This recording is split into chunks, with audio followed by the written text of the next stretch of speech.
Korangi shooting بال tournament کا انعقاد کیا گیا، جس میں قائد اعظم محمد علی جناح کے یوم ولادت کے حوالے سے ٹورنامنٹ جہاں کھیلا گیا تھا، وہیں کھلاڑیوں نے خوبصورت کھیل کا مظاہرہ کیا تھا۔ ایڈمنسٹریٹر اور ڈپٹی کمشنر بلدیہ کورنگی کی کاوشوں سے بننے والے کھیلوں کے اس میدان میں یقیناً اب نوجوانوں کو جسمانی نشو و نما کی سہولتیں میسر آ رہی ہیں۔ تاہم جہاں نوجوانوں نے خوبصورت کھیل کا مظاہرہ پیش کیا، وہیں تقسیم انعامات کا بھی سلسلہ رکھا گیا تھا۔ اس موقع پر ڈپٹی ڈائریکٹر بلدیہ کورنگی کے انفارمیشن کے محمد ارشد کے لیے جلد صحت یابی کے لیے دعا کی گئی۔ ہم آپ کو سنواتے ہیں، سنیے۔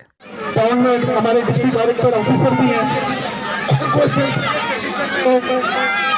میں تمام لڑکوں سے کہوں گا کہ ان کے لیے دعا کریں کہ اللہ تعالیٰ ارشد بھائی کو صحت و تندرستی عطا فرمائے۔ لارنی کورنگی میں ایڈمنسٹریٹر اور ڈپٹی کمشنر کی کاوشوں سے نوجوانوں کو جسمانی نشو و نما کے لیے ایک منفرد ماحول میسر آ چکا ہے، اور جہاں نوجوان شوٹنگ بال، والی بال، کرکٹ اور دیگر کھیلوں میں اب نمایاں حصہ لے رہے ہیں، وہیں اس طرح کے ایونٹ سے یقیناً خوشگوار تبدیلی آئے گی۔ عزیز عارف، KBS بلدیاتی نیوز، کراچی۔